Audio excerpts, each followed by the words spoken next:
inauguración, un ensayo para su catálogo y visitas guiadas, talleres de extensión. Muy bien, dejo con ustedes y está con nosotros Enzo Cosi.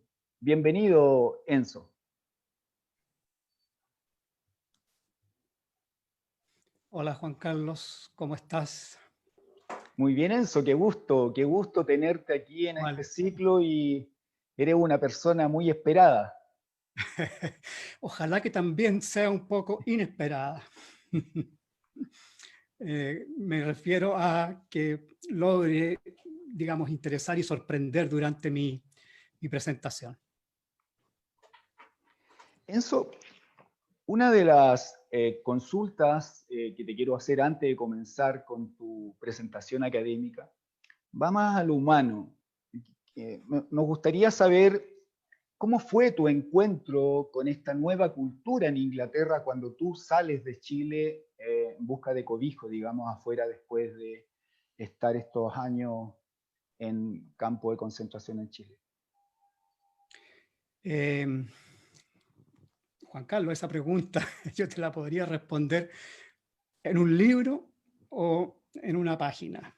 Así que voy a optar por la página. Mira, mi introducción a Inglaterra fue fácil, fue suave. Inglaterra me recibió muy bien. Yo llegué como refugiado, o casi como refugiado. Y no me costó nada adaptarme, esa es la verdad. Y fueron años muy gratos y muy productivos los años en Inglaterra. Te voy a contar cómo llegué a Inglaterra, cómo entré a Inglaterra. Y estando yo preso en la Academia de Guerra Aérea de Colina, era el único preso político ahí, me quedé solo, no sé por qué. Y no sé, un coronel, cuyo nombre he olvidado, me iba a ver de vez en cuando y nos entrábamos en conversaciones. Y nos pusimos a discutir sobre distintas cosas, entre ellas literatura. Parece que le caí bien, porque un día me dijo, le voy a dar permiso para entrar 3 libros, así que elíjalos bien y me los da anotados. Yo se los llevo a su familia. Lo pensé, yo había estudiado en colegio inglés, tenía mucho interés por el teatro, lo pensé muy bien y escribí en un papelito, papá, mándame los 2 volúmenes de las obras completas de Shakespeare que tienes en tu estante en inglés y el mejor diccionario inglés-español que podáis encontrar. Y me lo pasé como un año leyendo a Shakespeare. Al principio me costó mucho. La primera obra, recuerdo, que Es leí muy complicado. se llama Medida por Medida. Y la verdad que me costó mucho, pero la disfruté mucho y hasta el día de hoy la tengo, pero muy, muy cerca mío en la memoria. En fin, leía Shakespeare durante un año, o sea, de manera muy persistente. Me leí todas las obras de teatro. Y qué sé yo, y las volví a leer, porque eran los libros que tenía. Yo quedé libre en Chile, pero cuando me estaban dejando libre en Tres Álamos, otro coronel o general de la Fuerza Aérea me advirtió y me dijo de que él me recomendaba que yo saliera del país. Por supuesto, seguí su consejo. Yo no tenía medios, mi padre no tenía los medios, pero un grupo de maravillosos amigos de mi colegio hicieron una vaca y juntaron suficiente plata para comprarme un pasaje de ida, pero no suficiente para comprarlo de vuelta. Correcto. Entonces yo, cuando llegué al aeropuerto de Heathrow, tuve que blufear mi entrada, porque sin pasaje de vuelta no te dejaban entrar. Mira. Bueno, el asunto es que blufeé mi entrada. Pues, ¿para qué lo que viene? Me dijeron, yo vengo a visitar la tumba de Shakespeare porque yo soy admirador de Shakespeare y qué sé yo, y bla, bla, bla. ¿Y qué es lo que va a hacer después de visitar la tumba de Shakespeare? bueno, de ahí me voy a ir a Stratford a ver el teatro de Shakespeare y a ver si puedo ver hartas obras de Shakespeare. ¿Y qué va a hacer después? Bueno, me voy a ir a Italia, le dije, porque yo soy italiano, soy mitad italiano. ¿Y cómo me garantiza usted? Me dice que me está diciendo la verdad. Entonces ahí como que le expliqué más cosas y qué sé yo. Finalmente el gallo me dijo, señor Cosi, pum, entre nomás. Y además me anotó en un papel indicaciones para tomar el tren para ir a ver la tumba de Shakespeare. Bueno, conversando después con la gente que me recibió, les conté que yo había tenido que blufear mi entrada a Inglaterra. Sí. Y yo creía que lo había logrado gracias a mis habilidades histriónicas y qué sé yo. Sí. Y los ingleses, estos amigos, me quedaron mirando y me dijeron, Enzo, a ti no te dejaron entrar por tu habilidad histrónica. Tú no lo convenciste por tus habilidades histrónicas. Tú lo convenciste porque tú estás hablando un inglés antiguo, estás hablando un inglés de hace 500 años atrás. Y se morían de la risa conmigo. Mira, qué interesante. Claro, entonces, ¿qué pasa? Que el gallo, el que estaba ahí de inmigración, cuando me escuchó hablar en ese idioma, sí, dijo, bueno, este señor evidentemente está absolutamente chalado con Shakespeare, mejor lo dejo entrar, no esa cosa. Así que fue muy simpático. Y así es como entré a Inglaterra, y eso un poco te da un brochazo de cómo me fue en Inglaterra. Shakespeare me ayudó mucho. Shakespeare también fue muy responsable de que yo consiguiera mi trabajo en la universidad. Mira. Porque me preguntaron, que se interesaron por mi manera de leer a Shakespeare, por el ángulo que yo tomaba cuando leía Shakespeare, que era ángulo desacostumbrado para ellos. Entonces, me acuerdo que en la entrevista para entrar a la universidad conversamos sobre Shakespeare y los gallos les gustó lo que les conversé sobre Shakespeare. Y además que se dieron cuenta que dominaba el tema. Bueno, me gané la pega. Una pega, digamos, por postulación. Yo vi la pega en el diario y postulé pensando que no tenía chance ninguna. Exiliado, chileno, qué sé yo. Pero ya ves, Shakespeare nuevamente me ayudó a entrar en la academia. Ha sido un compañero mío desde siempre. Mira qué interesante. ¿Y qué es lo que te lleva hacia el camino de la cultura china y estos viajes en solitario que tú realizas, en donde se necesita un compañero dentro de uno que sea el que invoque y ilumine estos viajes en solitario? ¿Cuál es esta búsqueda que haces tú en estos viajes en solitario en China? Oye, Juan Carlos,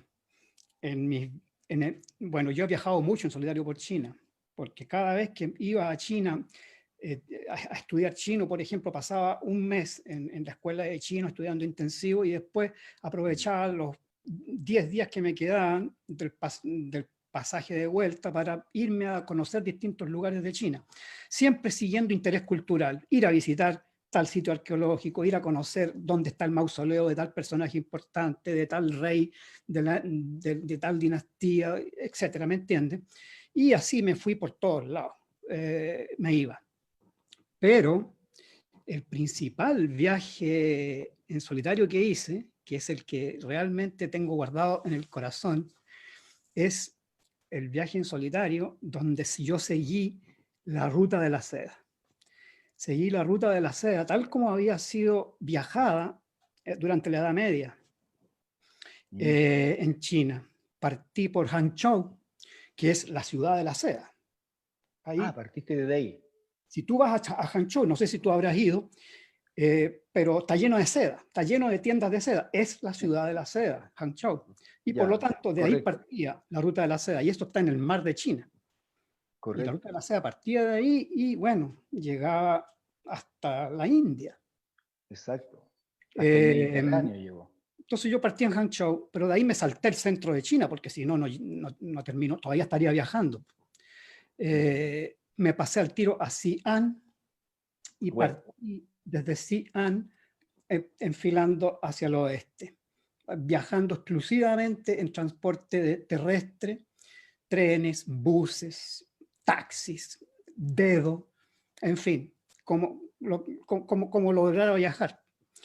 Qué sé yo, me metí para adentro, llegué a Dunhuang, por ejemplo, que es el final de la muralla china, un lugar maravilloso, maravilloso, Dunhuang, lleno de apsaras, que son estas bailarinas budistas que están en el aire flotando, lleno de grutas con pinturas budistas de Budas por todos lados, etc. Bueno, y de ahí ya me metí al desierto del Tlaquamacán, que es una parte del desierto del Gobi. Provincia de Xinjiang, sí.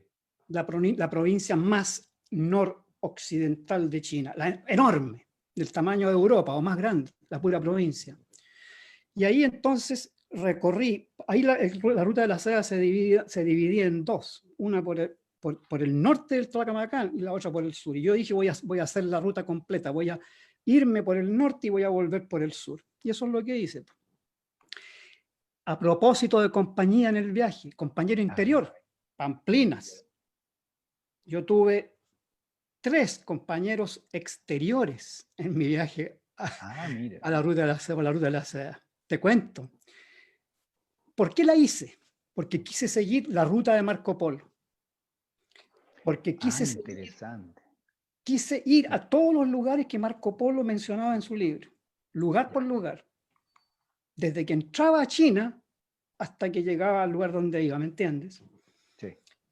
También la ruta que hizo un monje famoso, Xuanzang, monje famoso que fue el que fue a buscar las escrituras a la India. Tú lo debes conocer. ¿Ah? Estuvo en Nalanda él estudiando allá. Mira, por mucho tiempo. Mira, tú lo conocís muy bien a él. Sí, bueno, él es el personaje que inspira la novela, la famosa novela de las aventuras del Rey Mono. Claro. ¿Cómo se llama eso? Viaje hacia Occidente, ¿no? Así es. El viaje de Xuanzang. Pero en nota cultura popular, en nota, ¿me entiendes?, distinto al texto de Xuanzang, que es un texto, digamos, religioso, profundo. Bueno, todos saben lo que es el Rey Mono, es el leseo constante, el agarrar al tandeo constante, muy bonito, muy entretenido. Y hacen el mismo recorrido de ellos que hizo Xuanzang en la realidad, en la novela. Correcto. Entonces, yo viajé con Marco Polo, con Xuanzang y con el Rey Mono. Y fui parando en cada lugar que paraba, presentaba el lugar en la tele, digamos, en la cámara, y explicaba, aquí sucedió tal cosa en la novela, acá Marco Polo dijo tal cosa. Cosas extraordinarias, impresionantes. Nunca me voy a olvidar de la descripción que Marco Polo hace de Dunhuang, que a mí me gustó tanto. ¡Qué maravilla! En esa época, Dunhuang estaba lleno de budismo. Cierto. Hoy día no existe el budismo allá. Murió. Lo único que queda son las grutas. Y todo Xinjiang era budista. Y ahora la mayor parte de Xinjiang es islámico. Ha cambiado mucho la historia. Pero en fin, esos fueron mis compañeros de viaje. Fantásticos compañeros de viaje. Y bueno, recorrí mucho a patita, en buses, en distintos transportes, conversé con mucha gente, me hice amigo, digamos, pasajero de mucha gente. De toda la gente con la que conversé en toda la ruta de la seda, nadie conocía a Marco Polo y nadie conocía a Xuanzang. Claro, es cierto. Pero al Rey Mono lo conocían todos, así que el Rey Mono me daba la pasada. ¿Me entiendes? Y eso fue mi viaje en solitario. Enzo, es una maravilla escucharte, por eso da como para mucho. Una pregunta es como para una sola conferencia. Sorry, me extendí mucho, pero... Invítanos ahora a ese viaje que nos propusiste. Invítanos a ese retorno de la oscuridad. Desde la oscuridad. Desde la oscuridad. Así que para ti, la pantalla completa para que nos lleve a este viaje desde la oscuridad. Gracias, Juan Carlos. No estoy viendo mi pantalla. ¿La tengo que compartir? Sí.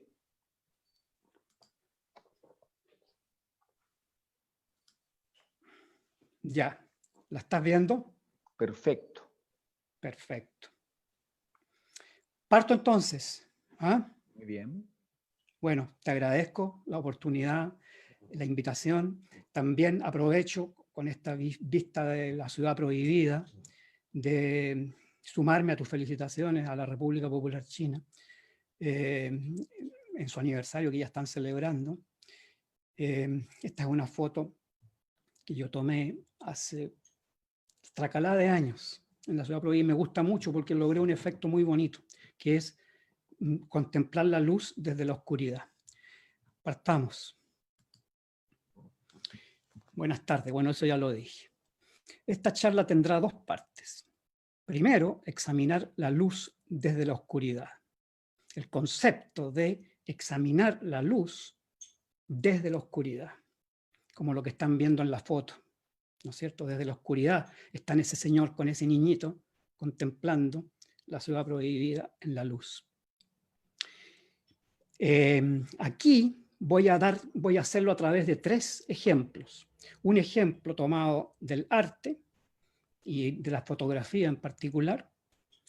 Un ejemplo de la política, donde voy a aprovechar de presentar al pensador chino que yo más admiro, que está más adentro de mi corazón, al que le tengo un cariño inmenso, y ya voy a contar cómo lo conocí. Y además, el pensador político, en mi opinión, más importante de China. Y a través de la vida cotidiana, de un ejemplo tomado de la vida cotidiana. Tres ejemplos, del arte, de la política, de la vida cotidiana, el concepto de examinar la luz desde la oscuridad. Segunda parte, el tema de la inmortalidad y el retorno de la oscuridad. ¿A qué me voy a referir con esto? A tratar de reflexionar un poco, mis propias reflexiones, todo lo que, mis conversaciones también con amigos y qué sé yo, a través de estos últimos años, acerca de esta explosión que hace la China desde el comienzo de los 70 hasta ahora, donde se transforma en la primera potencia económica mundial. Una cosa que nunca había sucedido antes en la historia, en tan corto periodo de tiempo, salir de la pobreza y llegar hasta allá. Eso, combinado con una conversación que yo tuve contigo, donde tú me mencionaste el tema de que el primer emperador de China se había muerto porque había bebido mercurio persiguiendo la inmortalidad. Cuando digo tú, le estoy hablando a Juan Carlos Ramírez, perdonen. Reflexionar acerca del tema de la concepción china de la inmortalidad, o como yo lo veo, y cruzar eso con este tema de la China que emerge de la oscuridad hacia la luz. Así que gracias por su interés. Partamos. Esta idea de explorar la luz desde la oscuridad a través de la fotografía, yo la aprendí de un fotógrafo hace muchos años atrás.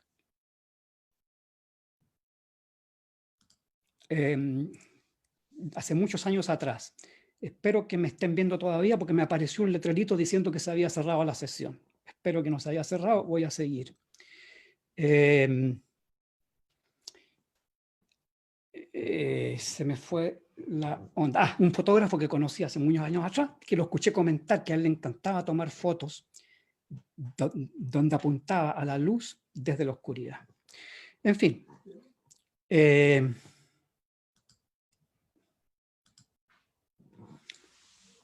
Plaza del Museo de Arte hoy día en la comunidad Pingguo, Beijing. Esto está en el centro mismo de Beijing. Una sala de arte.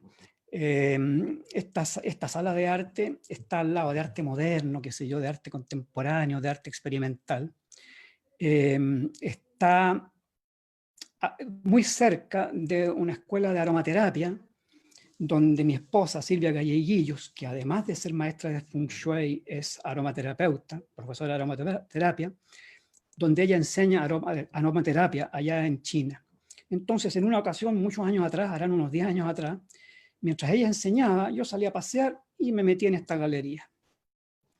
Y me encontré con una exhibición fotográfica de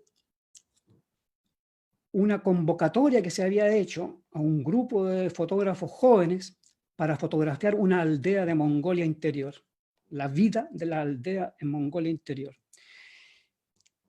Mongolia Interior, yo he estado allí, es el contraste total. Allí o todo es luz o todo es sombra, tajante. En Mongolia Interior no hay claroscuro, no hay gradación, no hay tonos grises. ¿Okay? Y yo sentí que estos fotógrafos, independientemente uno del otro, habían capturado muy bien esa percepción que yo había tenido. Miren, mirando la luz desde la oscuridad. No sé cómo, pero la miró a esta niña desde la oscuridad. Ella está deslumbrada por ese sol tremendo que hay allá, a pesar del frío, porque hace mucho frío en pleno sol. Está deslumbrada por la luz. Ella no ve al fotógrafo, pero sin duda lo puede oír. Ahí está su oído. El oído está relacionado con el agua en la cultura china, una relación muy estrecha. ¿Por qué? Porque tiene la forma del riñón y el órgano que lo relacionan con el agua, ¿no? Esa foto, una habitante de una aldea en Mongolia Interior siendo contemplada desde la oscuridad, ella a plena luz, empujando contra la luz. Un niño, qué sé yo, tal vez yendo a la escuela. Disculpen la mala calidad de las fotos. Esta foto estaba desenfocada, digamos, ex profeso por el fotógrafo, pero más encima es una foto que tomé de una foto que además estaba detrás de un vidrio. No me salieron de buena calidad, pero no importa porque ilustran el punto. Ahí va este chico, pues, caminando por el filo entre la luz y la oscuridad, empujando contra la luz. Y miren estos que están aquí. Aquí son 2 personas que van caminando. ¿Ok? Y se ven sus sombras, por eso parece que fueran 4. Y van caminando nuevamente en este borde así, pero tajante, entre luz y oscuridad. ¿Qué es lo que es este borde entre luz y oscuridad? Es lo que los chinos llaman yin-yang. Yang es el principio de la luz. Yin es el principio de la sombra. Básicamente eso es yin-yang. Luz, oscuridad. Y en una separación bastante tajante, donde cada uno tiene, por ejemplo, para sí una estación del año o 2, y el otro tiene las otras 2, donde cada uno tiene una mitad del día y el otro tiene la otra mitad, etc. No hay muchos claros oscuros entre yin y yang, ¿no?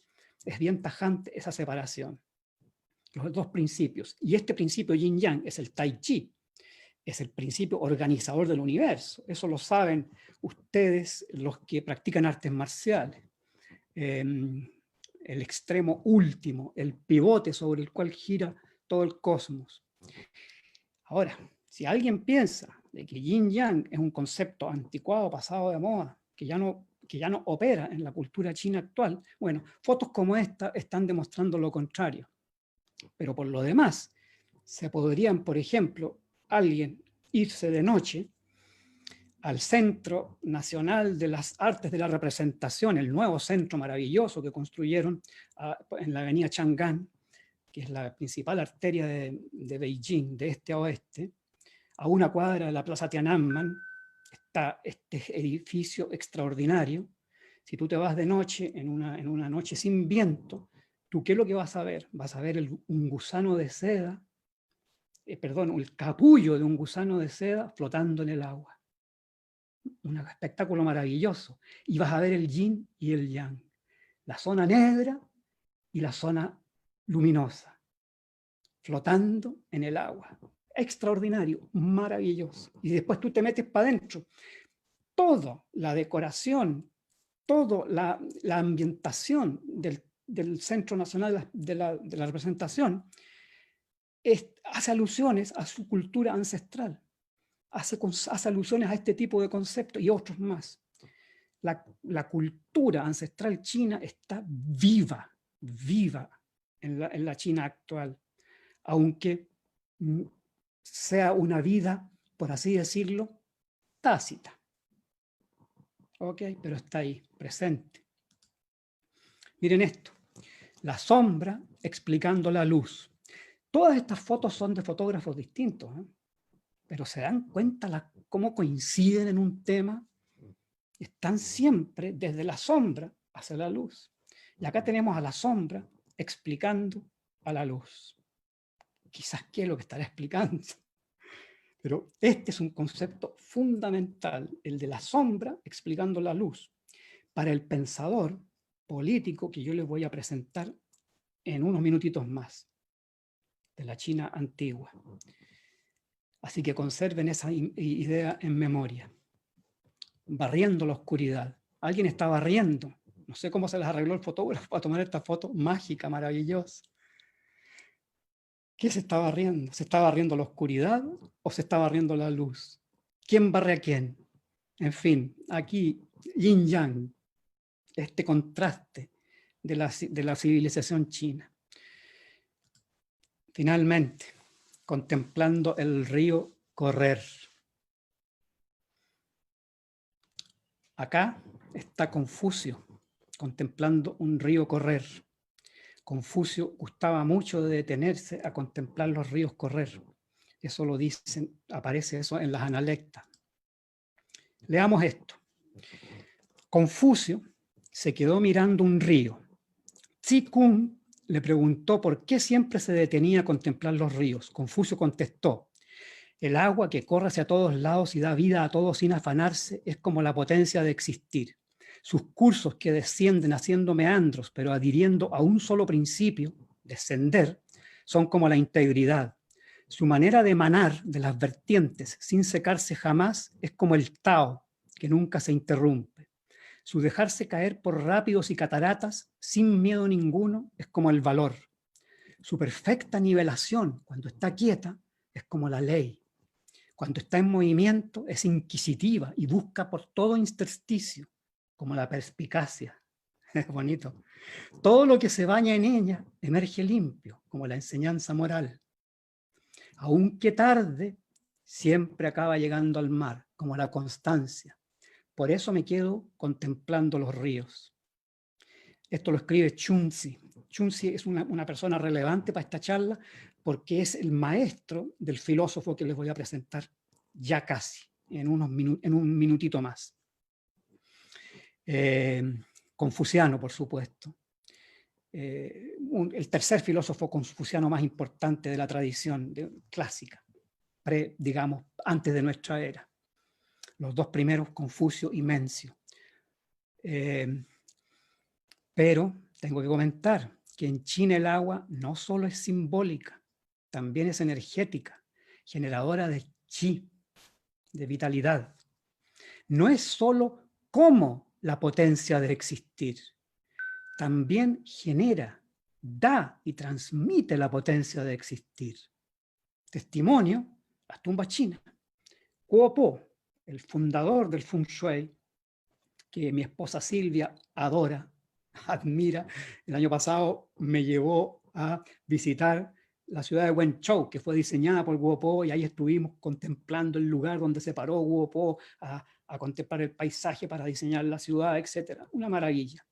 Bueno, en su texto clásico de las sepulturas, él explica: si tú logras exponer la tumba de tal manera que apoyándose en la ladera de una montaña logre acopiar agua, energía del agua adelante, toda el chi, toda la potencia vital que quedó alojada en los huesos de tu difunto, se te va a transmitir a ti.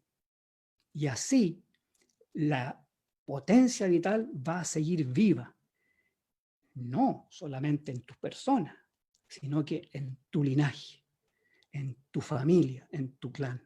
Importantísimo concepto. ¿ok? El agua, simbólica, energética, concepto fundamental de la cultura china.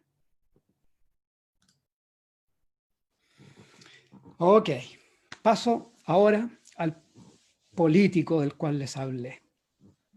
Luz y oscuridad en política, Han Feizi. Había un hombre en China que quería aprender chino. Este era yo. ¿Por qué lo pongo así? Porque muchas de las historias, de las parábolas, de los pequeños relatos, que son joyas de la literatura, que este filósofo utiliza para ilustrar su pensamiento, que él los toma de la cultura popular sin duda, comienzan siempre con esta frase: había un hombre en Zoom que le pasó tal cosa, había un hombre en Chu que le pasó tal otra, ¿no? Y aprovecha el narrado de ese pequeño relato para ilustrar un punto filosófico, para ilustrar un punto político, un punto de cómo conducir las relaciones humanas, etc. Muy interesante. Entonces, ¿qué pasó? Que yo llegué allá por primera vez a la escuela esta de chino, y yo les dije que yo no quería solamente aprender chino moderno, que yo quería aprender chino antiguo también. Yo quería aprender chino clásico. Pucha, los pillé de sorpresa. Entonces, lo primero que me trajeron, no, perdón, no, me estoy adelantando porque leí eso. Lo primero que hicieron fue traerme unos textos de Lao Tzu, el famoso Dao de Jing, y de Confucio. Y yo le dije, pucha, qué lata. No, pues si yo estoy en... Quiero filósofos nuevos que yo no conozca. Así que, ¿por qué no me traen a este gallo? Les dije. ¿Por qué? Porque en el texto de enseñanza china, el primer texto de enseñanza china que me pusieron delante mío para que yo empezara a estudiar chino, hace como 18 años atrás, venían historias, relatos de este señor llamado Han Feizi, cortitos, y que los usaban ellos para enseñar chino. Y yo les dije, ¿quién es este señor? Quiero que con este señor me enseñen chino antiguo. Entonces primero me trajeron a esta cuestión que todavía la tengo. Aquí está. El Han Feizi Speaks. ¿Ah? En inglés y chino, como ustedes pueden ver aquí. Pero era chino moderno, po. No me servía, les volví a reclamar.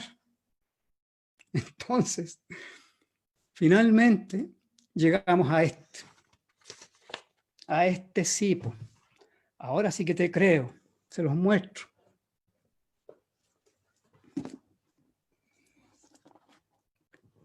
Chino clásico, Basic Reader, lecturas en chino clásico. Y aquí estaba lleno de historias de Han Feizi, cuentos de Han Feizi. ¿Ok? Y lo bonito era que estaban en chino antiguo, en chino moderno y en inglés. O sea, ideal para empezar a aprender. Y aquí se está contando, déjame ver, sí, aquí se está contando una historia que cuenta Han Feizi para ilustrar un punto de política, que es la historia de un labrador que está labrando la tierra, muy ocupado, y que de pronto, mientras labra la tierra, ve a un conejo pegarse un brinco desde los matorrales y darse un estrellón contra un tronco de árbol. Y ahí quedó muerto el pobre conejo. Esa noche, el campesino comió conejo. Eso lo dice Han Feizi. ¿Qué hizo al otro día el campesino? Se fue, abandonó el arado, abandonó al buey y se fue a parar delante del tronco del árbol a esperar que saltara el próximo conejo. A esperar que saltara el próximo conejo. Y es curioso, porque a mí me sucedió algo parecido. Yo llegué a estudiar chino, pero en mi afán de también tratar de empezar a aprender un poquito de chino antiguo, me dieron a conocer a Han Feizi. Y una vez que me lo dieron a conocer, me quedé pegado en Han Feizi. Y empecé a dedicarle más tiempo a estudiar a Han Feizi que a estudiar el chino moderno de ahora y todo eso. Y descubrí la política de Han Feizi, descubrí las joyas de su literatura, porque es un gallo que domina la cultura popular, domina la cultura culta, contrasta, o sea, te da ejemplos de la cultura, de la historia real, te da ejemplos de la cultura de la élite, te da ejemplos de la cultura popular. Es extraordinario, un escritor extraordinario. Yo no sé, yo no he leído muchos escritores chinos, no puedo, ¿quién soy yo para decir? Pero yo pienso que debe estar entre los fundadores del idioma chino, junto con Sima Qian, el gran historiador, el primer historiador, cuyos libros también tengo aquí, donde también nos narra Sima Qian la vida de Han Feizi. Sigamos. Entonces, Sima Qian, Memorias de la China pre-Han, Memoria 3, Han Feizi y Lao Tzu. Sima Qian es el primer historiador chino, el gran historiador chino, el inventor de la historia china, el inventor del idioma chino, tal vez, del idioma chino culto. Es un escritor extraordinario y escribió dos tipos de textos. Escribió anales, que eran cronologías de eventos, así exhaustivos, desde el pasado más remoto hasta la dinastía Han, y también escribió memorias. Entonces yo acá tengo sus memorias de la China pre-Han, y acá tengo sus anales de la China pre-Han. Esta es la cronología, los hechos. La más entretenida es esta, la memoria, porque acá están los personajes. Acá está, por ejemplo, como se ve aquí en pantalla, Han Feizi y Lao Tzu, juntos, los pone juntos Sima Qian en sus memorias. Y la pregunta es ¿por qué?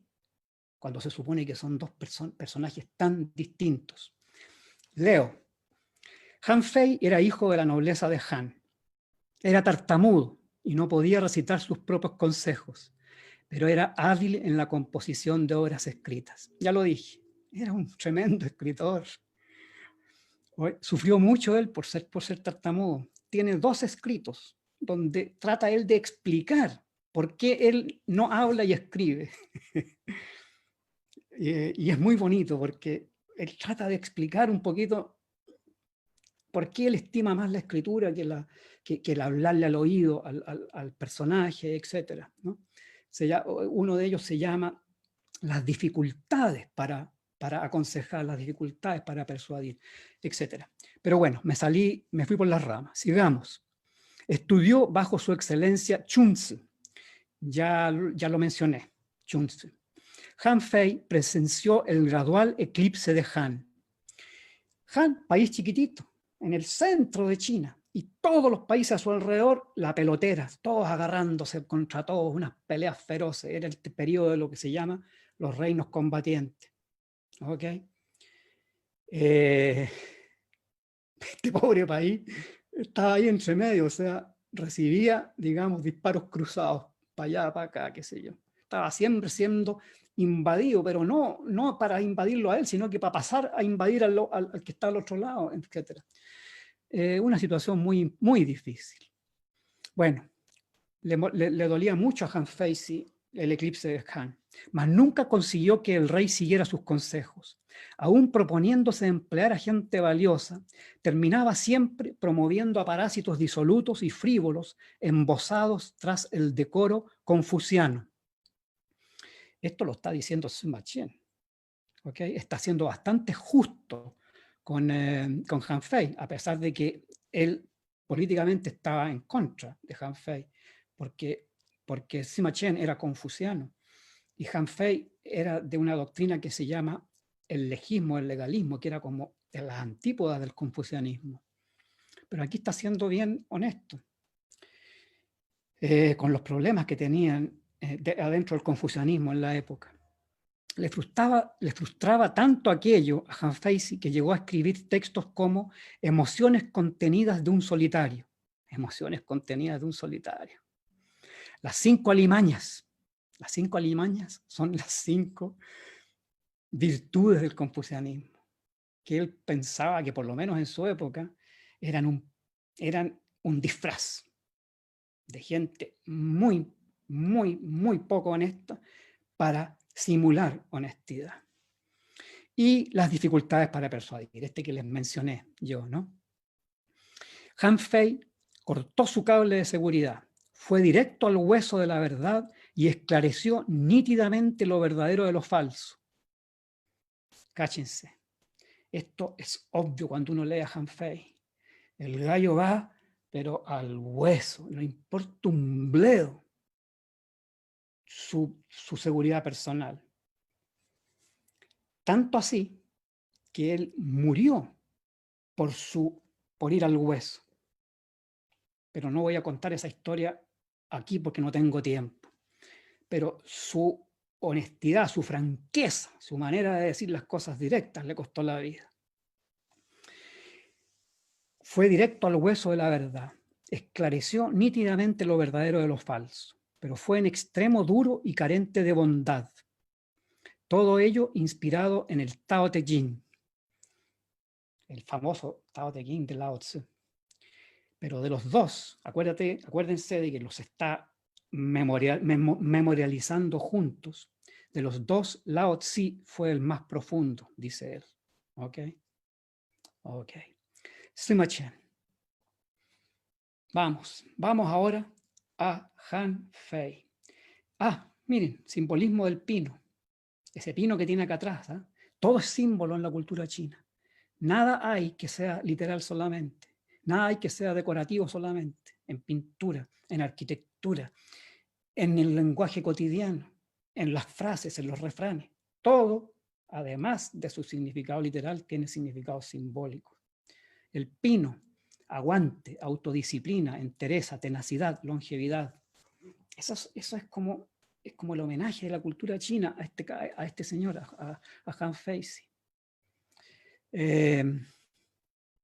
A pesar de que también tiene mala fama inmerecida, que se la ha dado gente que no lo ha leído, que no lo ha estudiado,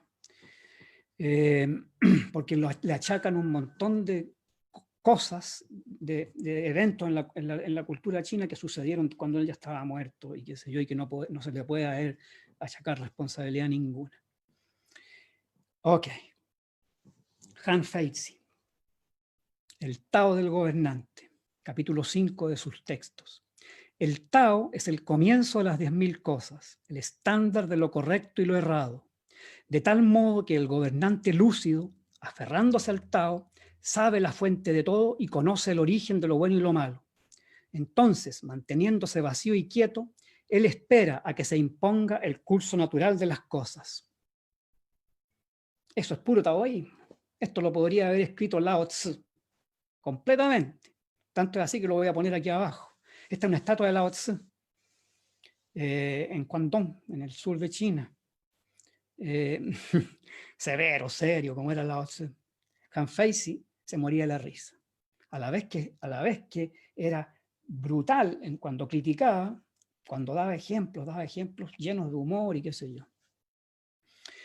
Esto lo podría haber escrito, podría ser un fragmento del Tao Te Ching. O sea, Han Feizi dominaba el taoísmo, absolutamente. Miren esto. Deja de lado la sabiduría del gobernante y descubrirás la calidad de los servidores públicos. Servidores públicos es mi traducción. Ahí, en realidad, en el texto antiguo dice literalmente funcionario o ministro. Pero yo decidí usar un vocablo que es más, digamos, pertinente en nuestra realidad, ¿no es cierto? A los políticos se los llama en este país servidores públicos o se autollaman a sí mismos servidores públicos. Deja de lado los valores del gobernante y vas a descubrir los méritos de los servidores públicos. Y deja de lado la valía del gobernante y vas a descubrir la fuerza, Te. Ese es el famoso Te del Tao Te Ching, que lo traducen como virtud, cuando en realidad Te quiere decir fuerza, poder. Vas a descubrir la fuerza de los servidores públicos. De ese modo, todos cumplirán a cabalidad sus funciones. Los servidores públicos tendrán una pauta clara de trabajo y todos serán empleados de acuerdo a sus habilidades. A este tipo de gobierno se le llama constante e inmutable. Esto es un gobierno taoísta, está diciendo Han Feizi. ¿Ok? Comparemos. Aquí está Lao Tse, arriba de su buey, cuando emigró, ¿no es cierto? Y tuvo esa famosa historia donde el guardia fronterizo le pidió que como condición para dejarlo pasar que escribiera su pensamiento, y ahí es donde escribió el Tao Te Ching, ¿no? En la frontera, yéndose al exilio, para nunca más volver. Bueno, esto lo dice Lao Tse. Si pudiéramos renunciar a nuestra excelencia y descartar nuestra sabiduría, el pueblo viviría 100 meses mejor. Si pudiéramos renunciar a nuestra benevolencia y descartar nuestra intachabilidad, el pueblo volvería a ser filial y generoso. Si pudiéramos renunciar a nuestras astutas estratagemas y descartar nuestra persecución de ventajas, no habría bandidos ni ladrones. Esto lo está diciendo Lao Tse. Y esto es una polémica de Lao Tse contra el confucianismo. ¿Sí o no? Bueno, hay una diferencia entre el tono de Lao Tse y el tono de Han Feizi. Y también hay otra diferencia, pero que no se las voy a soltar todavía. Quiero que la piensen ustedes, que la mediten ustedes, a ver si se dan cuenta, antes de que yo se las diga, cuál es la diferencia entre este texto y este, a pesar de que están diciendo fundamentalmente lo mismo, solo que este es como más aplicado, más práctico, más digamos, de camisa arremangada, ¿no? Vamos a ver. Otro texto sobre el mismo tema, el Tao del gobernante. El gobernante lúcido espera silencioso y quieto a que los nombres y las acciones se definan por sí solos. Quienes emiten palabras se crean nombres y quienes realizan acciones se dibujan formas. Si al comparar las formas con los nombres los haya coincidentes, el gobernante no tendrá temores, porque todo decantará en su propia realidad. ¿Ok? Conformidad entre la palabra y la acción. Al escuchar palabras, no las contraríes ni las respaldes. Guarda silencio. Compáralas con las acciones de la persona que las emitió y sus resultados, y determina si ambas coinciden. Pero tú, calladito, dice Han Feizi. Esto, el tema este de romper con el contraste, con la contradicción entre las palabras y las acciones, se llamaba la rectificación de los nombres en la China antigua, y es un concepto confuciano, un concepto absolutamente confuciano que está en el centro de las analectas. Perdón.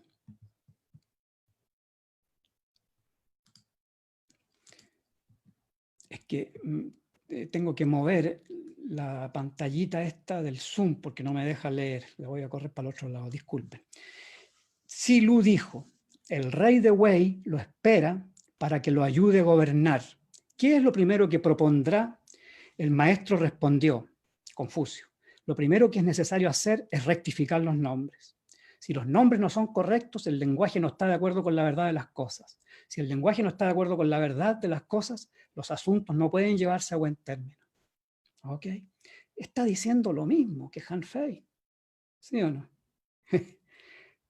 ¿Qué tanta diferencia hay entre ese legalismo de Han Fei y el confucianismo en política? En fin, sigamos. Aquí de nuevo hay una diferencia entre la manera como está dicho esto y la manera como está dicho esto, pero no la voy a revelar todavía. Si la acción se corresponde con la palabra, al servidor público se le promueve. Si la acción no se corresponde con la palabra, se le remueve. Yo esto lo moderé un poco. Aquí decía, se le condena a muerte o se le recompensa. ¿Ok? La China antigua. Según el Tao del gobernante, es imperioso que ningún servidor público exprese palabras que no se correspondan con sus acciones. Veámoslo ahora del lado de Confucio. Por lo tanto, un buen gobernante se preocupa de que los nombres que usa sean apropiados. y también de llevar a cabo apropiadamente aquello que habla.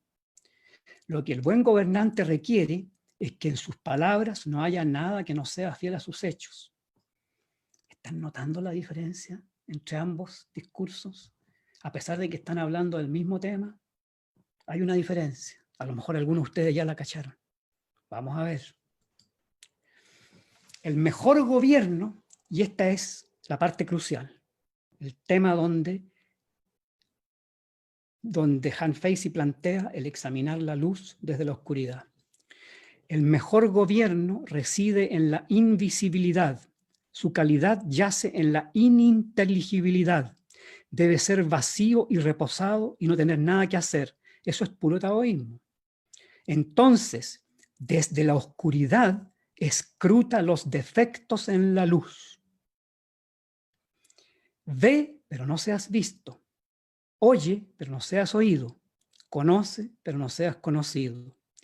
El gobernante no debe revelar sus deseos y aversiones, porque si los revela, los servidores públicos van a pulir sus maneras de acuerdo con eso. Pero si se ocultan los deseos y aversiones del gobernante, se expondrán los corazones de los servidores públicos, de sus subordinados, de los políticos, de los ministros, de los funcionarios, qué sé yo. ¿Se entiende? ¿Qué es lo que está diciendo Han Feisy? Esto se aplica no solamente al presidente de un país, al gobernante, se aplica también a, qué sé yo, al jefe de una repartición pública, al médico a cargo de un hospital. ¿Cómo trabaja con sus subordinados? En fin. ¿Quién hay aquí? Un intelectual confuciano. Una imagen de intelectual confuciano. El filósofo Zhang dijo: a diario me examino en 3 puntos. Sí, al hacer negocios para otros, puede que no haya sido leal. Sí, en las relaciones con los amigos, puede que no haya sido sincero. Y si no he dominado y practicado las instrucciones de mi maestro. Misma cosa. Examinar la relación entre la palabra y la conducta. Pero aquí está la diferencia. Este señor Zhang se está examinando a sí mismo. Está introspectando. Está siendo invitado por el confucianismo a mirarse a sí mismo y a decidir si lo está haciendo bien él. La pregunta que salta a la vista es: ¿qué tan buenos jueces somos de nosotros mismos?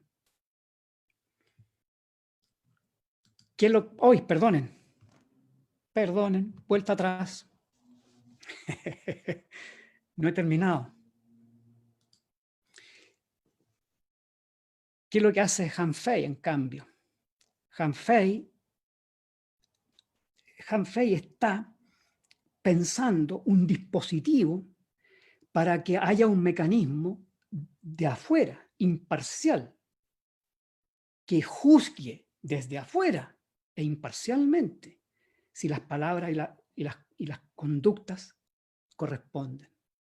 Y eso es, dice Han Feisy, la ley.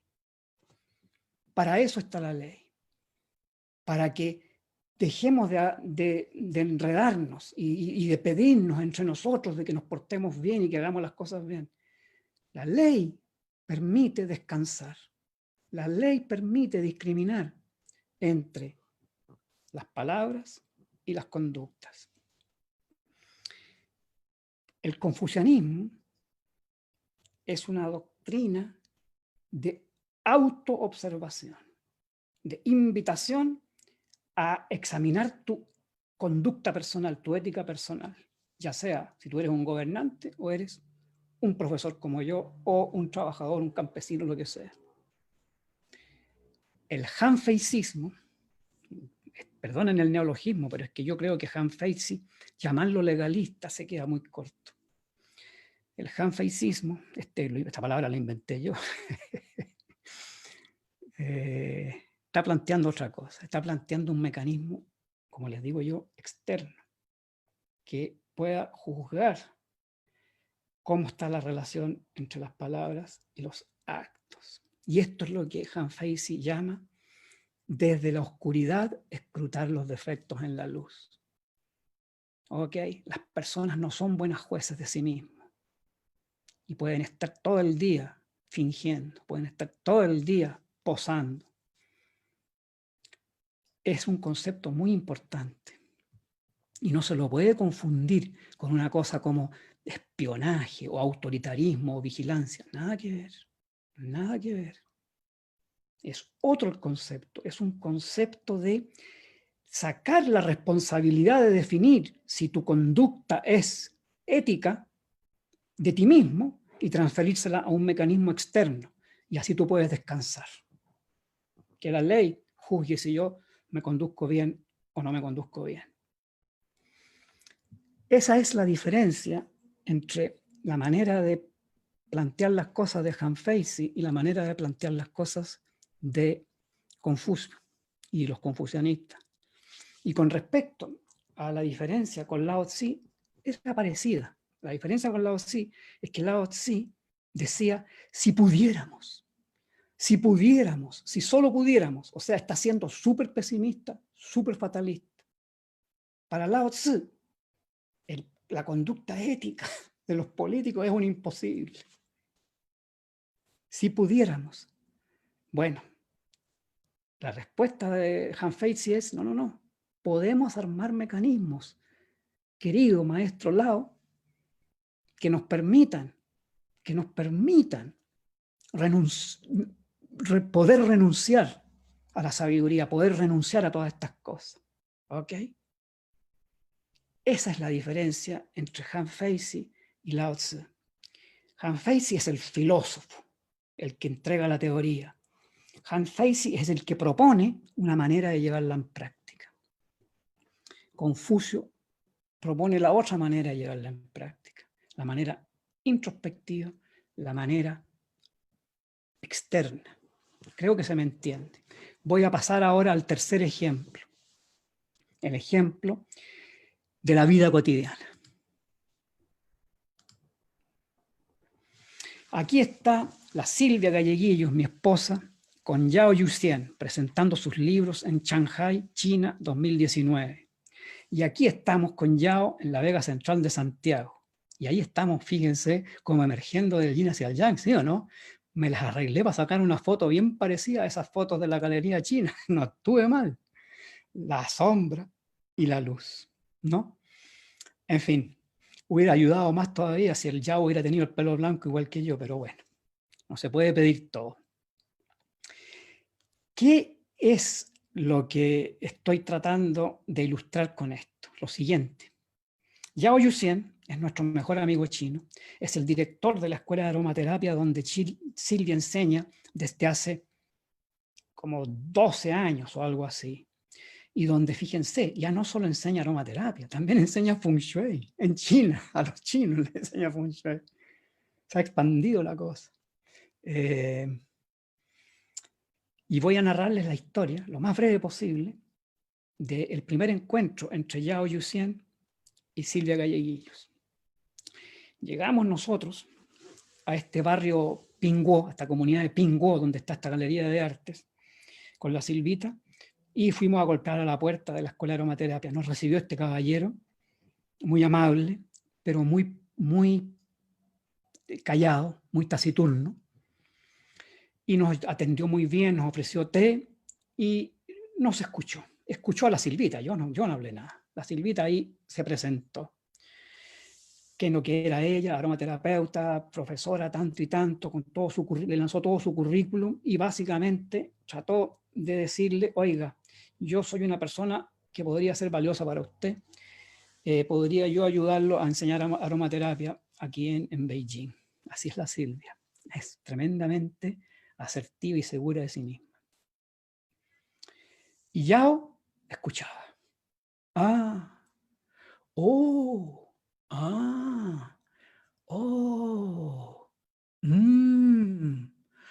Yeah, Y esas fueron sus únicas expresiones todo el rato mientras la Silvia hablaba.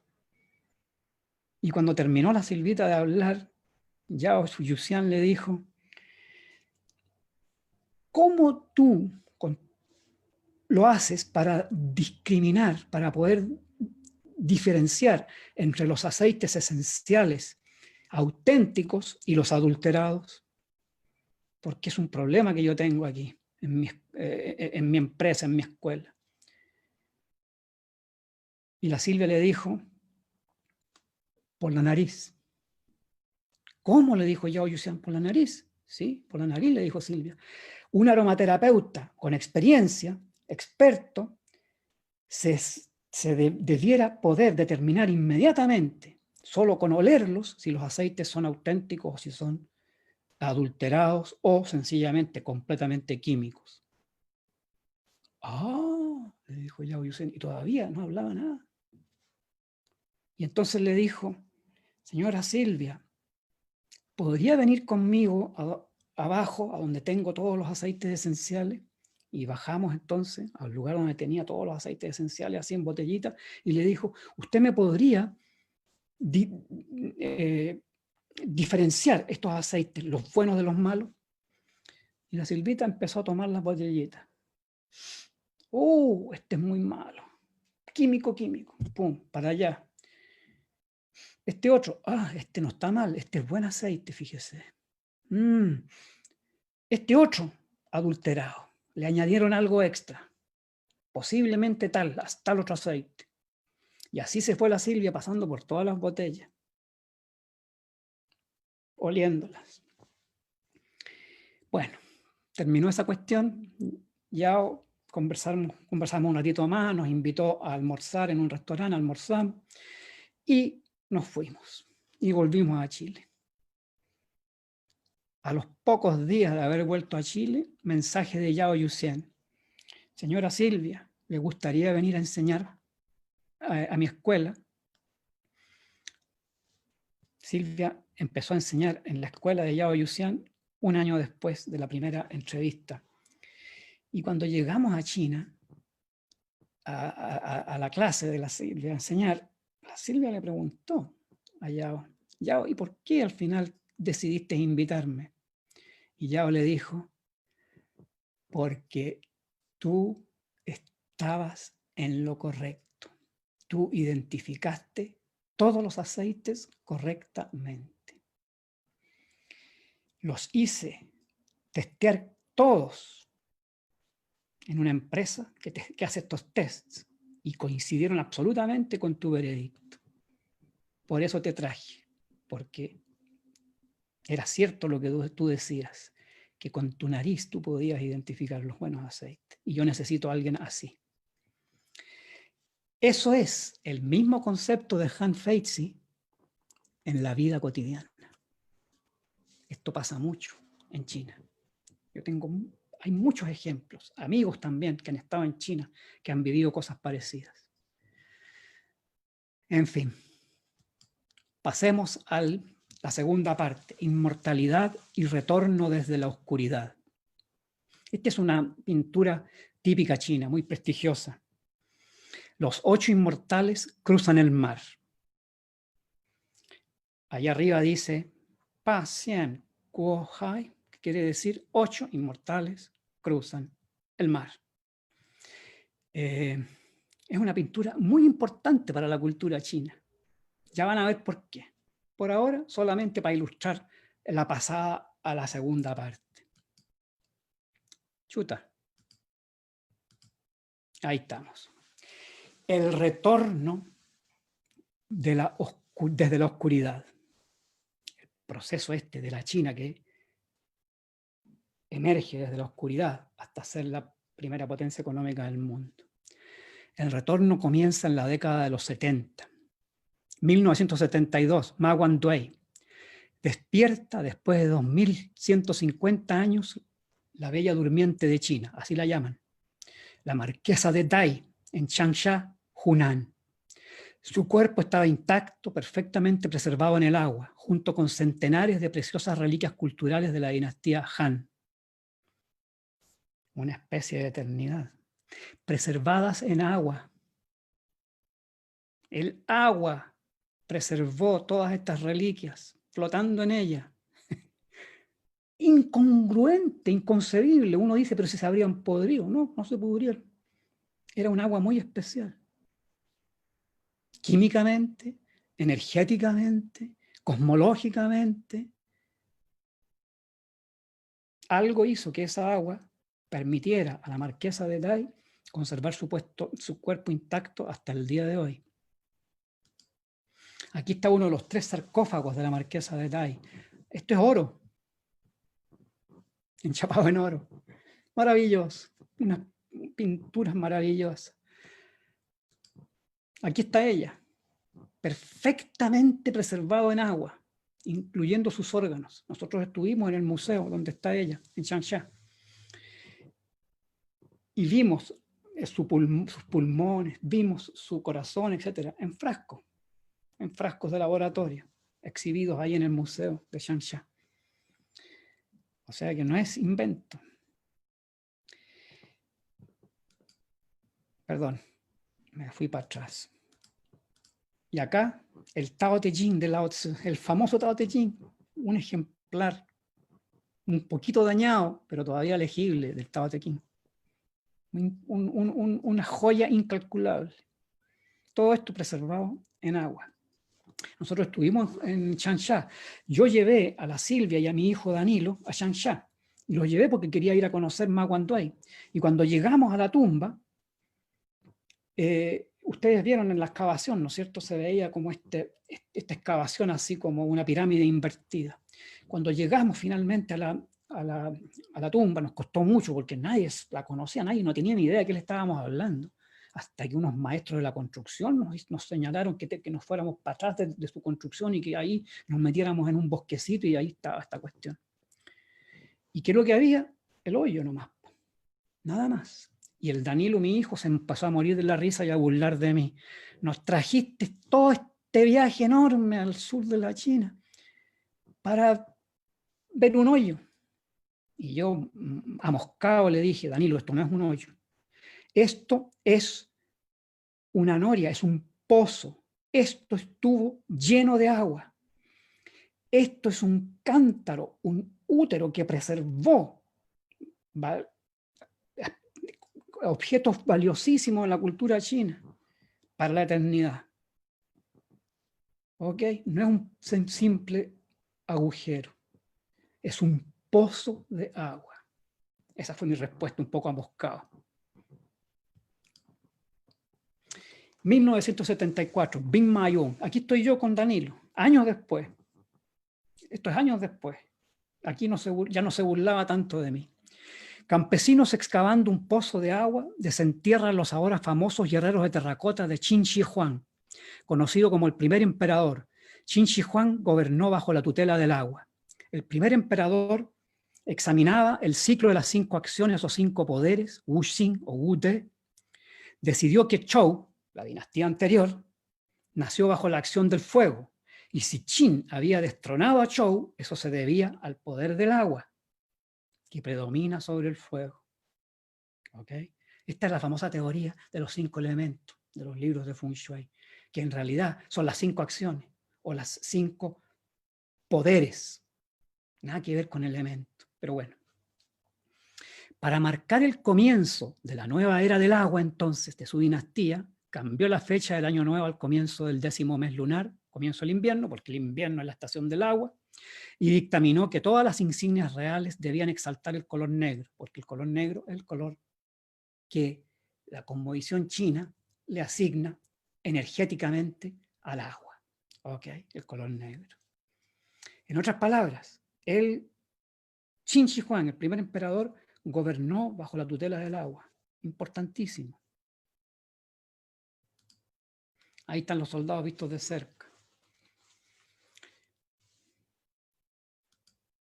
Aquí estoy yo. Bing Mayong quiere decir literalmente soldados y caballos funerarios. Ahora, lo importante desde la mirada que yo estoy invitándolos a ustedes a hacer es esto. Campesinos excavando un pozo de agua, desentierran los ahora famosos guerreros de terracota. Estos campesinos no encontraron agua real, agua literal, encontraron agua simbólica, encontraron agua cosmológica, encontraron el agente agua de Chin Huang, su guerrero de terracota, y salen a la luz desde el agua. Esa es la idea que estoy persiguiendo. La carroza de bronce de Chin Huang, una carroza maravillosa que se desenterró también allí. En fin, voy a apurarme.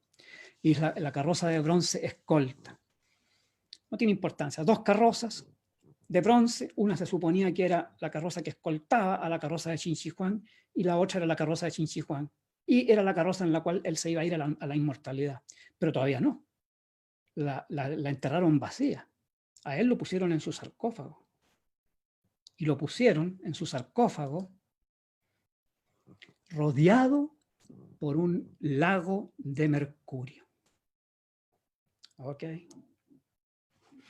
¿Por qué mercurio? Bueno, pues, porque mercurio es simbólicamente y energéticamente el agua. Solo que es el agua perenne, el agua que no se evapora, el agua que dura siempre. Pero hace lo mismo que el agua, fluye, se une, en fin.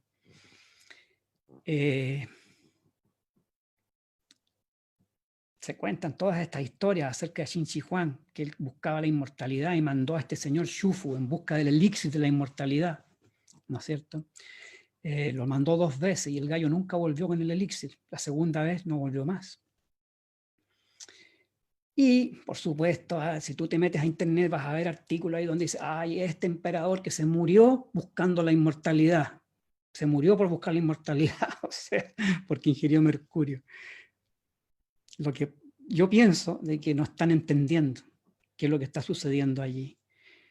¿Cuál es el concepto de inmortalidad que está manejando la civilización china? Morir sin pasar a ser parte de los muertos, eso es longevidad. Esta es una de las frases más misteriosas del Dao de Jing de Lao Tzu. Ha sido traducida de 20.000 maneras distintas, pero yo aquí se las traduje literal. Se quiere decir morir, ar quiere decir y, pu quiere decir no, wan quiere decir extinguirse, pero wan junto con tre quiere decir los muertos, la comunidad de los muertos.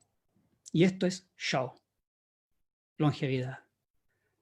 Entonces lo han traducido de muchas maneras, pero la traducción literal es morir sin pasar a ser parte de los muertos. Eso es longevidad, fíjense. O sea, morir. Por ejemplo, una traducción que he leído, morir y no ser olvidado. Otra, morir y no extinguirse. Otra, morir y renacer, etc. Pero Lao Tzu dijo, no ser parte de los muertos, quedar, permanecer. Aquí está una reconstrucción de la tumba de Qin Shi Huang con los lagos de mercurio. Se hizo enterrar con lagos de mercurio rodeando su catafalco. Evidentemente no era para mantener su inmortalidad física, ¿sí o no? Él sabía que cuando estuviera en su catafalco ya iba a estar muerto. Igual hizo poner el mercurio allí. Quería otro tipo de inmortalidad, pues. Y miren aquí. Cántaros con 5 litros del elixir de la inmortalidad, desenterrados en una tumba en Luoyang, Henan, 1919. Recién, hace poquito. Por primera vez aparecieron finalmente el elixir de la inmortalidad que se ha descrito en los antiguos textos de alquimia taoísta. Estos estaban llenos de este compuesto, de esta cosa, que este menjunje que estaba allá adentro, que tenía un olor muy fuerte. Lo hicieron analizar y la composición química era exactamente aquella prescrita para la inmortalidad en textos de la alquimia taoísta. Bueno, cuando yo me enteré de esto, porque estoy suscrito a páginas web, a sitios web que te informan al tiro de los nuevos descubrimientos en arqueología en China, vi el artículo y claro, había un gallo que puso debajo un comentario, si lo tuvieron que si lo enterraron con su líquido, es una prueba de que no funcionó, ja, ja, ja. Y el gallo, nuevamente, no está entendiendo. No está entendiendo. ¿De qué inmortalidad estamos hablando? ¿Por qué una persona que sabe que va a estar muerto cuando lo entierren, pide que igual lo entierren con 2 jarras del elixir de la inmortalidad? porque no quiere todavía pasar al mundo de los muertos. Quiere permanecer. Quiere una longevidad. ¿De qué? De su clan, de su linaje, de su pueblo, de su familia, de su cultura, de su nación, de su imperio. Esa es la inmortalidad de la que estamos hablando cuando ponemos estos cántaros en una tumba. Tercera etapa del retorno desde la oscuridad. Deng Xiaoping, caído en desgracia durante la Revolución Cultural, vuelve de la oscuridad a tomar las riendas de China. En 1978 inaugura la nueva política de Luan Fancheng, eliminar el caos y volver a la normalidad.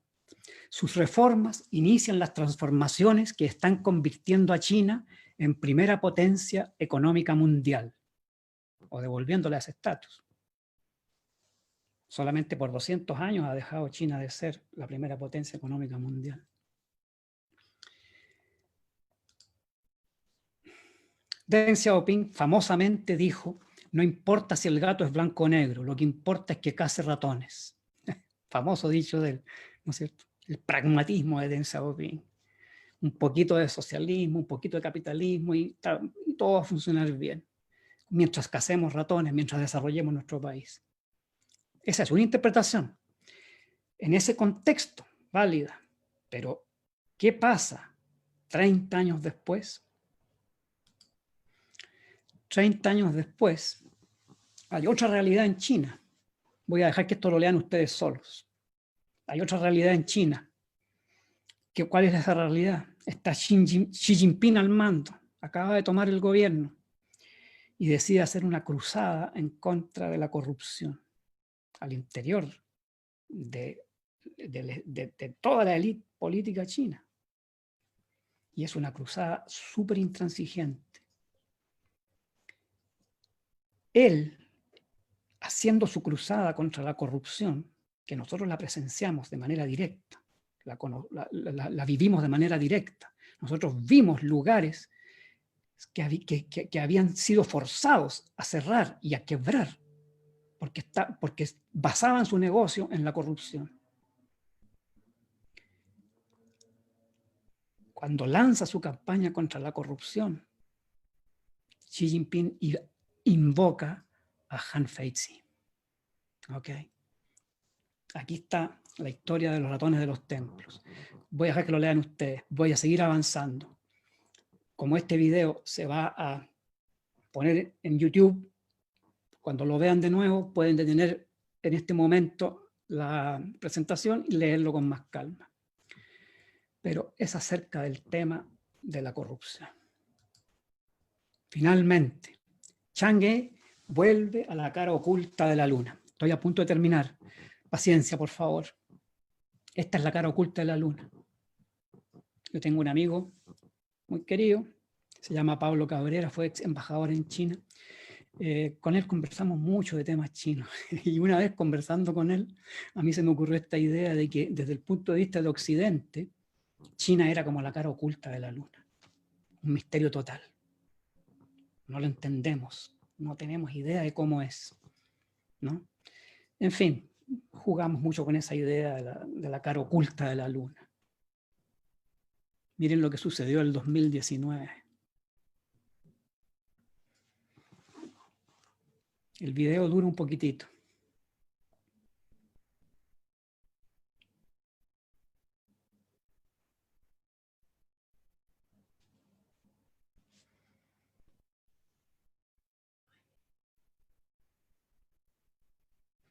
Ok.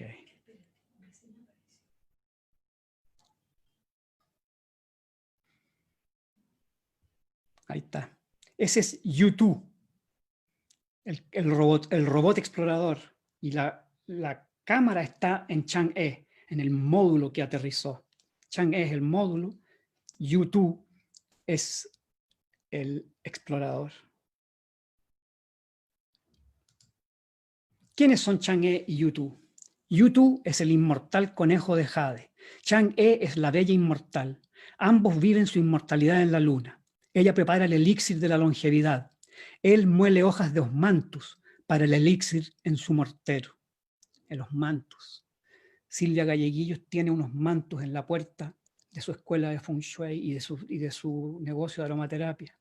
Es el árbol que más adora, admira ella de China, con un perfume maravilloso. Ese árbol está en la luna.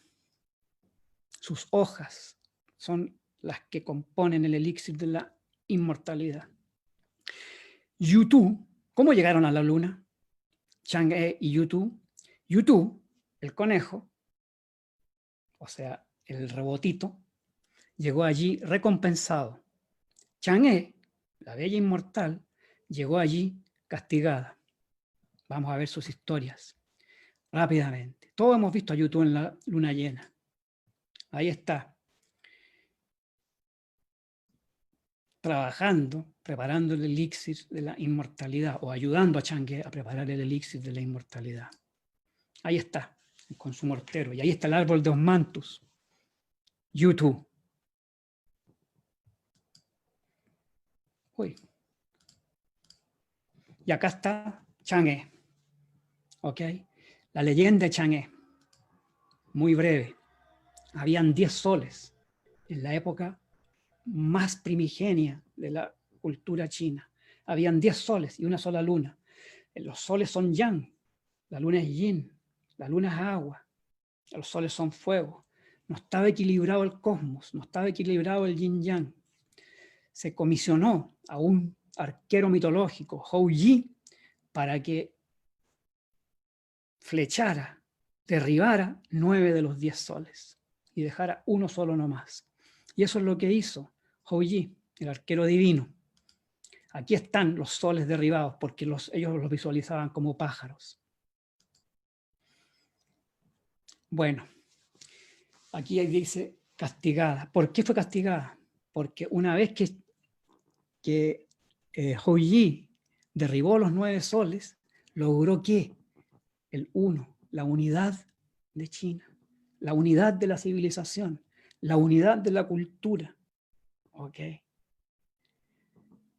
Eso, en premio a ese logro, los dioses le dieron el elixir de la inmortalidad, perdón, era una pastillita. ¿Y qué es lo que hizo Chang'e? La vio ahí en el velador de Hou Yi en la noche. Este gallo no se la tomó al tiro. Y ella llegó y se la tomó. Y se volvió ella inmortal y lo dejó al otro botado en la tierra.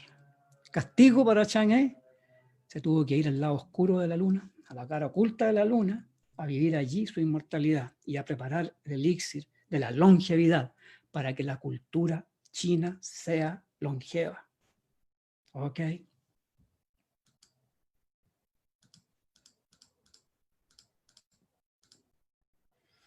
Entonces, los 8 inmortales cruzan el mar. Otra versión del mismo cuadro que puse antes.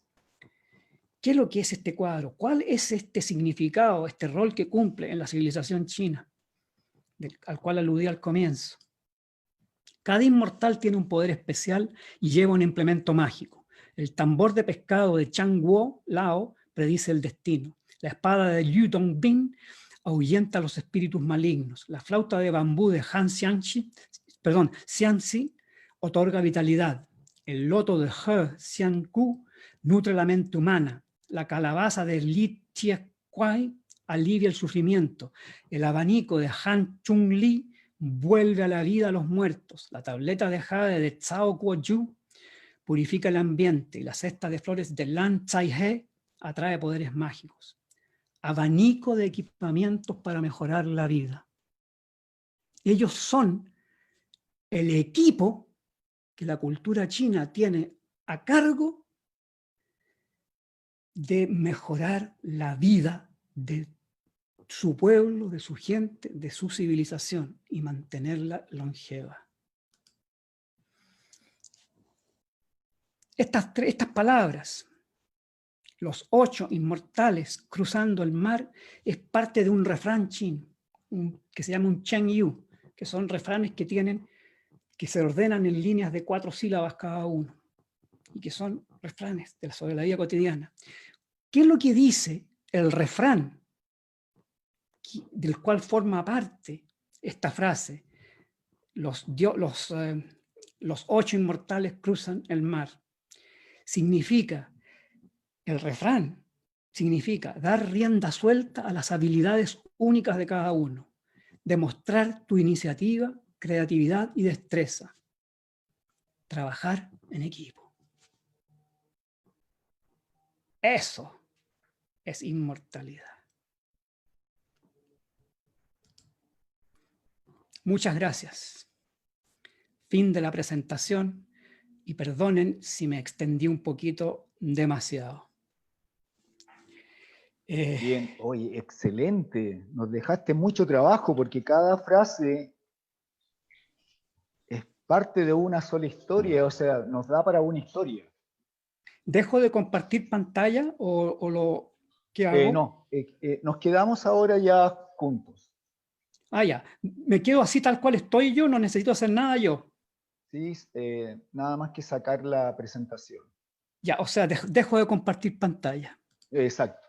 Ah, eso era, ya, perfecto. Mira, tenemos algunas preguntas que han llegado acá. Ok. Una pregunta de Ramón Mancilla que dice, ¿será que Han Fei opta por la palabra lo social y el otro es la palabra espiritual? Ese tipo de preguntas solo se puede responder con un sí. Ahí hay una dicotomía entre dos principios, un principio de espiritualidad y un principio de socialidad. Yo no sé si la socialidad será no espiritual y si la espiritualidad no será social, no sé si me entienden. Pero bueno, es una dicotomía, ¿no es cierto? Es ver el mundo en términos de dos opuestos. Yo puedo responder que sí, es una manera de mirarlo. Pero yo les diría, cuando tratamos de ser tan dicotómicos, tan antitéticos, en nuestro intento de entender los fenómenos, siempre me gusta recordarle a la gente una frase de Chuanzi, otro famoso taoísta. Y Chuanzi dijo literal, mirar la realidad en términos de opuestos es como mirar el mundo a través del ojo, del hoyo de una caña de bambú. O sea, lo único que tú estás viendo son dos extremos, el extremo de tu ojo y el extremo del mundo. Todo lo demás te lo estás perdiendo. Chuanzi, otro taoísta, no les gustaba a ellos pensar en términos de dicotomías, les gustaba tratar de pensar en términos más unitarios. Yo pienso de que Han Fei es un pensador tremendamente, abarca todo, es tremendamente, da para todo. Y por lo demás, yo pienso de que Lao Tzu también da para todo. Da para ser leído desde lo social, da para ser leído desde lo político, como Han Fei sí demuestra. Da para ser leído desde lo espiritual, por supuesto. Y da para ser leído de todas esas cosas juntas. Lo mismo Confucio. Sí, Confucio también está hablando, no solamente de lo personal, está hablando de lo social, está hablando de lo político, está hablando de la historia. Entonces, yo personalmente trato de seguir a Chuanzi y no pensar demasiado en términos de dicotomías. Tratar de integrar mi pensamiento. Otra pregunta dice, yin y yang, luz y oscuridad, exterior e interior. Deduzco que analizar la luz desde la oscuridad es analizar la sociedad desde mi ser. ¿Qué puedo hacer yo? Es una persona que está esforzándose por pensar este tema. Y eso es maravilloso. Que yo haya logrado que una persona esté esforzándose en pensar sobre este tema que yo les propuse y sacar deducciones, me parece fantástico. He logrado mi objetivo. Entonces, lo único que puedo decir a esta persona, échale para adelante, dale para adelante. sigue tratando de pensar todas las cosas que puedas deducir de lo que acabo yo de presentar sobre el pensamiento de Hans Feizi. Yo solamente una sola cosa diría. A los chinos, a la cultura china, y sobre todo al pensamiento clásico chino, le importa un bledo el ser. Ni siquiera tenían palabra para el verbo ser. Son una cultura y un pensamiento del estar. ¿Dónde estás? ¿Desde dónde estás? Y un estar bien concreto. No solamente si estás bien o estás mal, si estás contento o estás triste. No, ¿en qué lugar estás? ¿En qué lugar del cosmos? ¿En qué lugar del paisaje? ¿En qué lugar estás? ¿En el lugar de la sombra o en el lugar de la luz? Entonces, el tema, la preocupación por el ser, es una preocupación de la filosofía occidental. Desde Platón o desde antes, desde Parménides, está el ser metido como la preocupación más importante, tal vez, de la civilización occidental. Yo pienso que hay que tener mucho cuidado de aplicarla al pensamiento chino. Porque, bueno, para empezar, no tenían el concepto. ¿Ok? Concebían la vida como relación, como interrelación. La persona importaba poco, la persona individual, el individuo. Pero, por supuesto, nosotros tenemos que traducir estas cosas a nuestros modelos de pensamiento. Tenemos que tratar de entender. Por lo tanto, es legítimo lo que esta persona está haciendo. Es legítimo este esfuerzo de deducción. Y yo diría, sigue pensando así. Bueno, Enzo, siempre mostrar una mirada tan tuya en el fondo.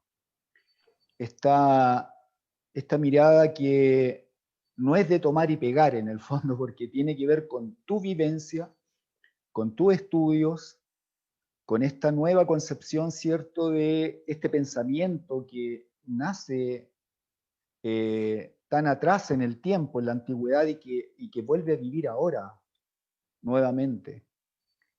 Es un verdadero tesoro, o sea, tú eres un antropólogo de descubrir esto y sacar estas nuevas propuestas en el fondo que son muy válidas y que son contemporáneas. Sí. Quiero, bueno, agradecer profundamente este pensamiento nuevo que nos trae en este tiempo, desde la antigüedad, y que nos deja bastante. Así que muy agradecido de toda tu exposición, de principio a fin. Nos dejas con estas ganas de seguir investigando y de seguir adelante en la búsqueda y tratar de descubrirte a ti también con tanta sabiduría, con esta nueva propuesta. Así que muchas gracias y Gracias. dejo un espacio para que puedas despedirte de toda la gran cantidad de gente que te ha estado siguiendo. No, gracias a ti, gracias a ustedes, gracias a todas las personas que se dieron el trabajo de seguirme esta más de hora que estuve aquí. Sobre todo que yo tengo una manera de presentar las cosas donde me voy guardando, voy usando el factor sorpresa y de pronto la gente no sabe para dónde voy. En fin, gracias por prestarme atención. Quiero terminar solamente redondeando una sola idea, que tal vez no Por la favor, todas. Yo, en Sokosi, modestamente, pienso, intuyo, después de haberlo leído harto, de haber reflexionado harto, que Hans Feizi es el pensador clave de la cultura ancestral china para entender lo que está pasando en China, lo que está pasando entre China y el resto del mundo y hacia dónde y cuáles son las opciones. Creo que es un pensador tremendamente importante, no solamente para la China, para la humanidad. Y aquí en Occidente es completamente desconocido. Te digo, nadie lo conoce, solamente en ámbitos académicos muy restringidos. Tanto es así que a mí me ha costado mucho lograr hacerme de los textos de Hans Feitsy para poder leerlos y estudiarlos. Entonces, dense cuenta, yo modestamente pienso de que él es importantísimo y él ha estado en la oscuridad. Es hora de que Hans Feitsy salga de la oscuridad. Y quiero terminar con esto. Hace como 3 años atrás fui a una charla, a una charla del embajador chino, el señor que está todavía o que está a punto de irse, no sé, o si ya se fue, pero el actual embajador chino en el Instituto Confucio de la Católica. Y fíjense de que estaba escuchándolo yo y él citó a Hans Feitsy en su charla. Y yo me emocioné, dije yo, esto es increíble. Nunca me pilló completamente de sorpresa. Yo pensaba que yo era el único que le encontraba alguna cosa importante a Hans Feitsy. Bueno, y después el hecho también de que Xi Jinping lo haya invocado para su campaña contra la corrupción, o sea, por favor. Creo que nosotros en este país tenemos tanto que aprender de Hans Feitsy. Yo creo que en Estados Unidos tienen tanto que aprender de Hans Feitsy. En fin, yo con ese mensaje los dejo. Me entusiasmé tanto con tu invitación y trabajé bastante duro para esta presentación, para darle forma, que me entusiasmé. Y tengo más materiales. Yo te podría haber dado 3 presentaciones con todos los materiales que junté para ti. No pude ponerlos todos. Entonces voy a armar una serie de cursos. Perfecto. De pensamiento chino. Pero ¿sabes qué? Hans Feitsy. Y a través de Hans Feitsy, por supuesto, el comentario de los otros clásicos, como hice en esta charla, donde también aludí a Lao Tzu, a Chuanzi, qué sé yo, a Confucio. Pero Hans Feitsy. Y pucha, si quieres podemos colaborar. ¿Dónde te podemos encontrar, Enzo? Donde yo lo puse ahí, yo tengo 2 sitios web, 2 blogs, https www.pensamientogerminal.com, que es una cuestión que realmente, van a ver ustedes, es ahí de un cuanto hay. Son todas mis preocupaciones intelectuales, todas mis lecturas de distintas cosas. Es un potpurrí. No van a encontrar solo cosas de China allí. Van a encontrar cosas de cuantas cosas me interesan a mí. El otro sitio web es https://www.enzocosi.com. Ahí también, potpurrí, desde experiencias con mis nietas, cuánta cosa, de todo, pero todo con su sentido, ¿eh? No es una cosita de hablar de mis nietas por hablar, es porque algo está haciendo sentido allí, algo reverberó, algo me dejó pensando de algo que hizo una nieta mía o qué sé yo. Ahí escribo mis cosas. Cuando la cosa es muy personal, la meto en el sitio web Enzocosi. Cuando la cosa es más, digamos, qué sé yo, intelectual, la meto en el pensamiento germinal. Perfecto. Les advierto, hace 3 años casi que no escribo en ninguno de los dos. Perdone. Mira. Me enfermé de cáncer hace 3 años. Estoy súper bien. Estoy como lechuga, Juan Carlos. Mira, me ha tratado Yao Yuxian con medicina china, quemándome Artemisa en la llaga de la operación, porque la Artemisa, fíjate, es la hierba que persigue al agua en la oscuridad.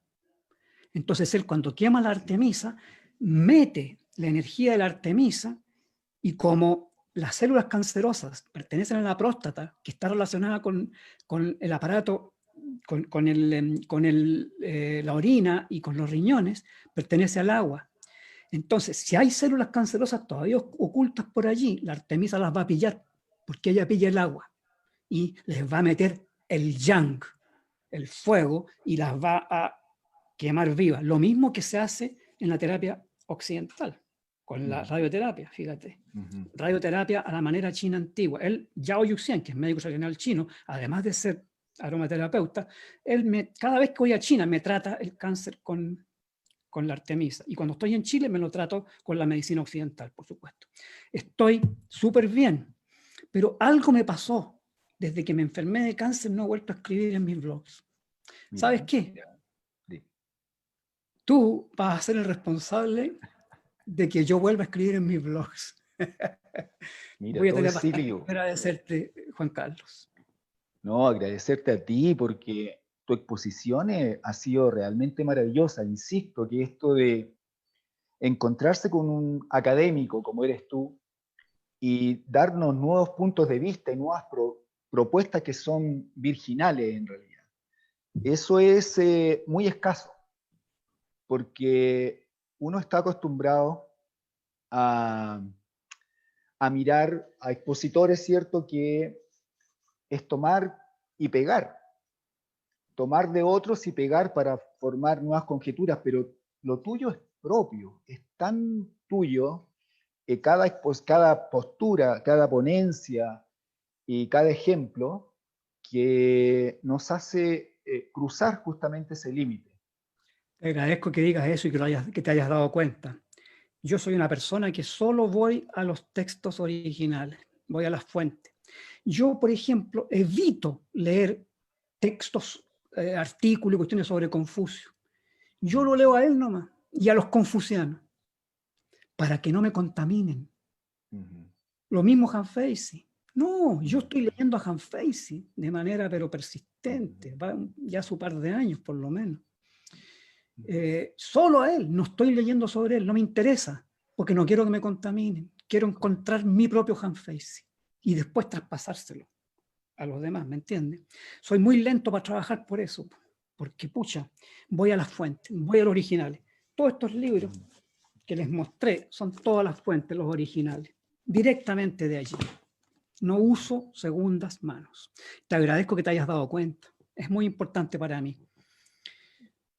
Mira, sí, o sea, el caminar y las nuevas propuestas, nuevos nombres, eh, pensamientos, se identifican de inmediato, porque esto no lo había escuchado. Para mí es una verdadera novedad y sorprendente de este ciclo, de este cómo tú hiciste esta ponencia, cómo la llevaste y la cerraste en forma perfecta.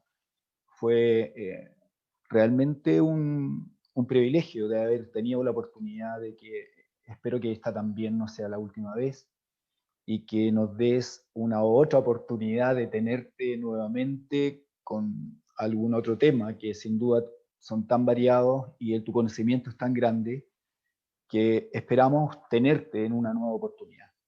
Gracias, Juan Carlos. Yo feliz, como ya te dije, nada me gustaría más que seguir colaborando contigo y tengo materiales para tirar a la chuña, pero a mí hay que agarrarme y decirme, ya, tal día, tal hora vaya a hacer esto.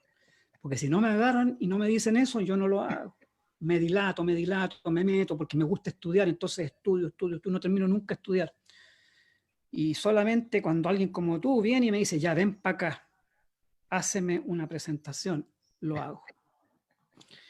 Gracias, gracias. Así que, pucha, yo feliz de que tú me invites a colaborar contigo. Va a ser para mí también ayudarme a mí, a este admirador de Han Feizi, a él también ayudarlo a salir de su propia oscuridad.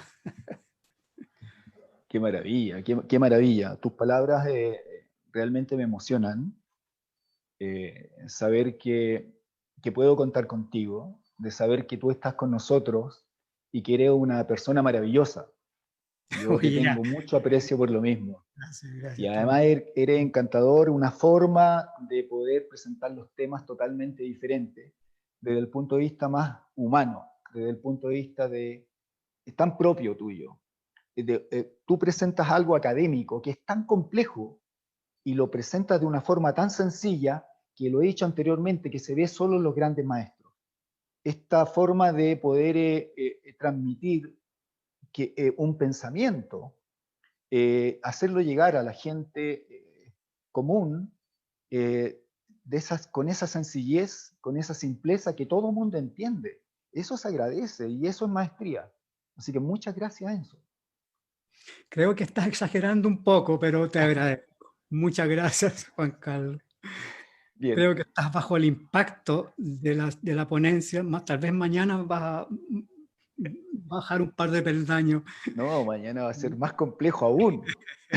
Muchas gracias, muchas Muchas gracias. gracias y agradecido y nos vemos en el camino. Muchas Nos gracias, vemos. Enzo. Que esté muy bien. Muchas gracias a todos. Gracias. Adiós. Bueno, maravilloso. Enzo es, aparte de ser una gran persona de un gran carisma, una persona que sabe mucho, que disfruta lo que hace. Él viaja frecuentemente a China y muchos de sus viajes lo ha hecho solo,